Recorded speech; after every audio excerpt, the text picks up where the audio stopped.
હર હર મહાદેવ મિત્રો, મહાદેવ વાસ્તુ ચેનલમાં તમારું હાર્દિક સ્વાગત કરું છું હું. શું તમે મેષ રાશિના જાતકો છો?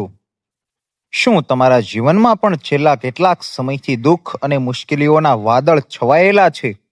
તો હવે તમારે જરા પણ ચિંતા કરવાની જરૂર નથી, કારણ કે 12 વર્ષ પછી ગુરુ ગ્રહનો સૌથી મોટો ફેરફાર થવા જઈ રહ્યો છે.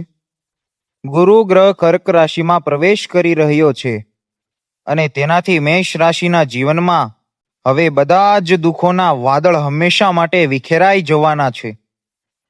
શનિની સાડા સાતીના કારણે જે નોકરી અને ધંધામાં પ્રગતિ ન હતી તે હવે અચાનક થવા લાગશે. આ વિડીયોમાં આપણે જૂન મહિનાના રાશિફળ વિશે, જૂન મહિનાની પ્રેડિક્શન એકદમ વિસ્તારથી ચર્ચા કરીશું. મેષ રાશિના લોકોનો સ્વભાવ કેવો હોય છે અને તેમને કયા કયા ઉપાય કરવા જોઈએ તે પણ જણાવીશ.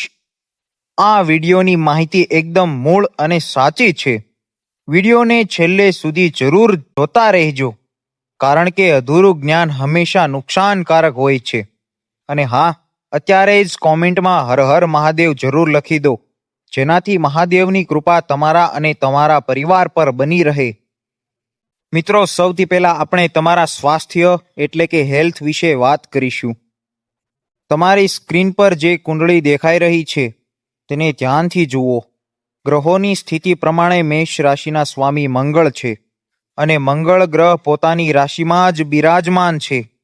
તેથી જૂન મહિનામાં તમારી હેલ્થ એકદમ ફિટ અને ફાઇન રહેવાની છે. મંગળ એટલે ઉર્જા અને શક્તિનો કારક ગ્રહ કહેવાય છે. પણ એક વાતનું અહીં ખાસ ધ્યાન રાખજો કે મંગળ ગરમીનો ગ્રહ છે, તેથી તમારે ગરમ ખોરાક ખાવાથી બચવું જોઈએ. જો તમે બહારનું ખાવાનું વધારે પડતું તીખું તળેલું કે ગરમ ખાશો તો પેટની સમસ્યા કે ફૂડ પોઈઝનિંગ થઈ શકે છે. ઉલટી અને દસ્તની સમસ્યા પણ તમને હેરાન કરી શકે છે. તમે જૂન મહિનામાં થોડું ધ્યાન રાખો અને વધારેમાં વધારે પાણી પીવાનું રાખજો. શું તમને પણ વારંવાર પેટની સમસ્યા રહે છે કે નહીં તે અમને કોમેન્ટ બોક્સમાં જરૂર જણાવો. આધ્યાત્મિક રીતે જોઈએ તો રોજ સવારે ઉઠીને સૂર્યદેવને જળ અર્પણ કરવાથી તમારી હેલ્થ વધારે સારી રહેશે અને સાથે સાથે સૂર્ય નમસ્કાર પણ કરવાનું શરૂ કરી દો. હનુમાન ચાલીસાના પાઠ કરવાથી મન શાંત રહેશે અને મંગળ દોષની અસર ઓછી થશે. શરીરમાં ગરમી ના વધે તે માટે લીંબુ પાણી કે છાશનો ઉપયોગ જીવનમાં વધારી દેવો. વાસ્તુશાસ્ત્ર મુજબ ઘરના રસોડામાં સાફ સફાઈ રાખવાથી બીમારીઓ દૂર રહે છે. હવે આપણે ધન સંપત્તિ અને પૈસાની વાત કરીએ. તમારા ધનના ભાવમાં સૂર્યદેવ બિરાજમાન છે. શુક્ર અને બુધ પણ તૃતીય ભાવમાં બેઠા છે. આ સ્થિતિ દર્શાવે છે કે જૂન મહિનામાં તમને 2 મોટા ધનલાભ થવાના છે. અચાનક કોઈ જૂની ઓળખાણથી કે જૂના ક્લાયન્ટથી તમને મોટા પૈસા મળી શકે છે. તમારી આવક વધારવાના નવા રસ્તા ખુલશે. વેપારમાં અચાનક મોટો નફો થવાની પૂરી શક્યતા છે. મારા એક્સપિરિયન્સથી જણાવું તો તમારા કામમાં તમારું ફોકસ ખૂબ જ સારું રહેશે. પણ ધ્યાન રાખજો, સૂર્ય ત્યાં બેઠા છે, તેથી થોડા ખર્ચા પણ ચોક્કસ થશે. ખાસ કરીને 5 તારીખથી લઈને 15 જૂનની વચ્ચે તમારા ખર્ચા વધી શકે છે. સરકારી કામોમાં કે મેડિકલ બિલમાં પૈસા વપરાઈ જઈ શકે છે. સરકારી કામોમાં કે મેડિકલ બિલમાં પૈસા વપરાઈ શકે છે. ટ્રાફિક ચલણના કે અન્ય પેનલ્ટીથી બચવા માટે નિયમોનું પાલન કરજો અને સાવધાન રહેજો. તેથી આપણી વાસ્તુશાસ્ત્રની પ્રેક્ટિકલ સલાહ એ છે કે તમારા ઘરની ઉત્તર દિશાને હંમેશા સાફ રાખજો. ઉત્તર દિશા કુબેર દેવની દિશા માનવામાં આવે છે. ત્યાં કચરો કે ભંગાર હશે તો પૈસા ઘરમાં ટકશે જ નહીં ને. શું તમારે પણ પૈસાની તકલીફ ચાલે છે અને પૈસા હાથમાં નથી ટકતા? અમને કોમેન્ટ કરીને વિસ્તારથી જણાવો. પૈસા બચાવવા માટે બિનજરૂરી ખર્ચા પર કાપ મૂકવો ખૂબ જ જરૂરી છે. પરિવાર અને જમીન મકાનની પ્રોપર્ટીની વાત કરીએ તો પરિવારના ભાવમાં ગુરુ ગ્રહ આવી ગયા છે. 12 વર્ષ પછી આ મહાન યોગ બની રહ્યો છે. જે લોકોની પ્રોપર્ટી વેચાતી ન હતી કે નવી પ્રોપર્ટી બનાવી શકતા ન હતા તેમના માટે આ ખૂબ જ શુભ સમય આવી રહ્યો છે. પ્રોપર્ટીના કોઈ જૂના વિવાદ હશે તો તે પણ હવે ઉકેલાઈ જશે. જો ઘરમાં દીકરા દીકરીના લગ્ન માટે વાત નથી, 2 જૂન પછી લગ્નના યોગ પણ બનવા લાગશે. પરિવાર સાથે કોઈ સારી જગ્યાએ હિલ સ્ટેશન પર ફરવા જવાનો પ્લાન પણ બની શકે છે. ગુરુની 3 દ્રષ્ટિ હોય છે, 5મી, 7મી અને 9મી. ગુરુની 5મી દ્રષ્ટિ અષ્ટમ ભાવ પર પડી રહી છે, જે દેવા અને કરજનો ભાવ છે. આ દ્રષ્ટિથી તમારા અટકેલા કામો પૂરા થશે. તમારું કરજ ધીમે ધીમે ઓછું થવા લાગશે. કોઈ સરકારી ફાઇલ રૂકી ગઈ હશે તો તે આગળ વધશે. ઘરમાં સુખ શાંતિ માટે વાસ્તુ મુજબ ઘરના ઈશાન ખૂણામાં ગંગાજળનો છંટકાવ રોજે કરવો જ જોઈએ. તમારા પરિવારમાં કોઈ મતભેદ ચાલતો હોય તો તે પણ ગુરુની કૃપાથી દૂર થશે.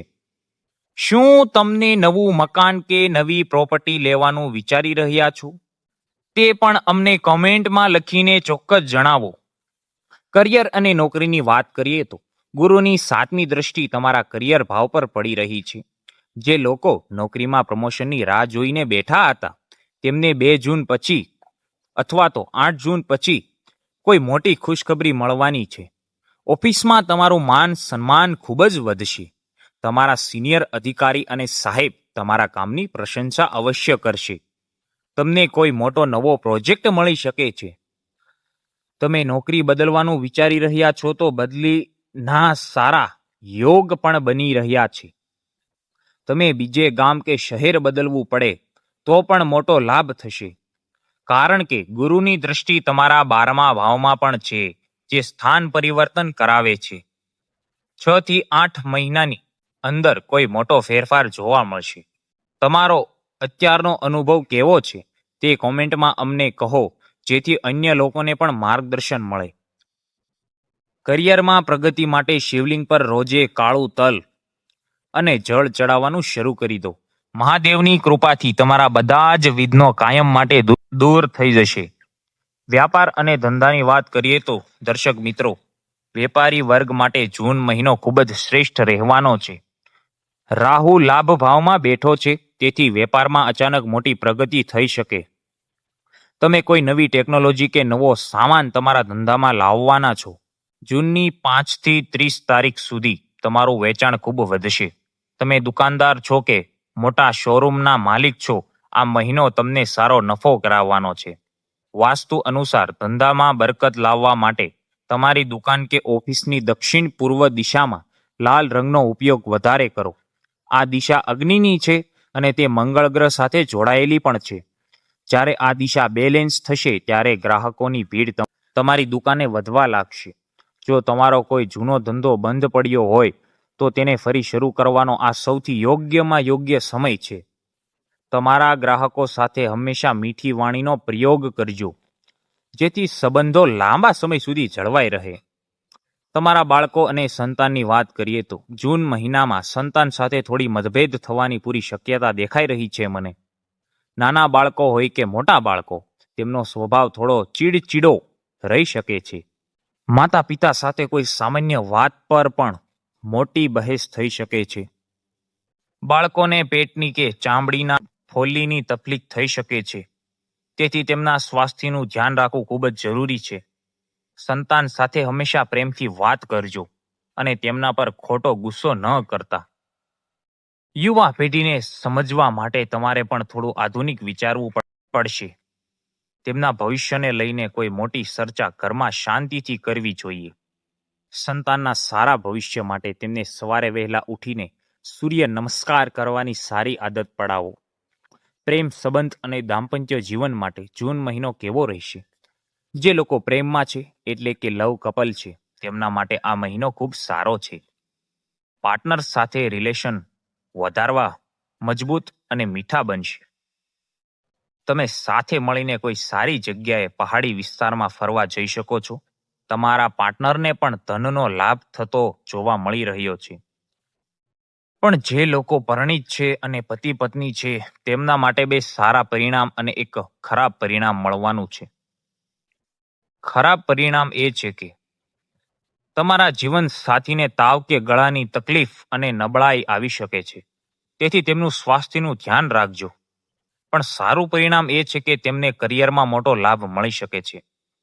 તમે તમારા પાર્ટનરને કોઈ ભેટ વસ્તુ કે ગિફ્ટ આપશો, જેથી સંબંધ વધારે મજબૂત બનશે. લગ્ન જીવનમાં નાની નાની વાતો પર ખોટો ઝઘડો કરવાનું ટાળજો. કોઈ લગ્ન કે પાર્ટીમાં સાથે જવાનો મોકો પણ મળશે. તમારા લગ્ન જીવનમાં શું તકલીફ ચાલી રહી છે તે કોમેન્ટમાં લખી શકો છો. અમે તેનો સાચો વાસ્તુ ઉપાય બતાવશું. વાસ્તુ મુજબ બેડરૂમમાં હળવા ગુલાબી રંગનો ઉપયોગ કરવાથી અને દક્ષિણ પશ્ચિમ દિશામાં સુવાથી પ્રેમ હંમેશા વધે છે.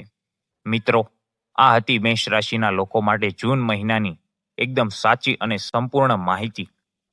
મહાદેવ વાસ્તુની ચેનલ હંમેશા તમને વાસ્તુ અને જ્યોતિષનું એકદમ સરળ અને સચોટ જ્ઞાન આપતી રહે છે, જેથી અભણ અને સામાન્ય લોકો પણ આસાનીથી સરળતાથી સમજી શકે. મારી આશા છે કે તમે બધા હંમેશા કુશળ મંગળ રહો અને તમારા પરિવારમાં સુખ શાંતિ બની રહે. આધ્યાત્મિક શક્તિ અને વાસ્તુના સાચા ચમત્કારથી તમારું જીવન સુખમય બની રહે એવી મહાદેવના ચરણોમાં મારી પ્રાર્થના છે. જો તમને આ વિડીયોમાં આપેલી માહિતી સારી લાગી હોય તો વિડીયોને અત્યારે જ એક લાઈક જરૂર કરજો. તમારા મિત્રો અને સગા સંબંધી સાથે વોટ્સએપ અને ફેસબુક પર આ વિડીયોને શેર જરૂર કરજો, જેથી તેમને પણ આ અમૂલ્ય માહિતીનો પૂરો લાભ મળી શકે. અને હા, આપણી આ ચેનલ મહાદેવ વાસ્તુને સબસ્ક્રાઇબ કરવાનું બિલકુલ જ ભૂલતા નહીં. તમારો સાથ અને સહકાર અમને આવા નવા વિડીયો બનાવવા માટે પ્રેરણા આપે છે. વિડીયોના અંતમાં કોમેન્ટમાં હર હર મહાદેવ અને જય માતાજી લખવાનું ચૂકતા નહીં. મળીએ છીએ આવતા વિડીયોમાં એક નવી અને રસપ્રદ માહિતી સાથે. ત્યાં સુધી પોતાનું અને પોતાના પરિવારનું ધ્યાન રાખજો. હર હર મહાદેવ.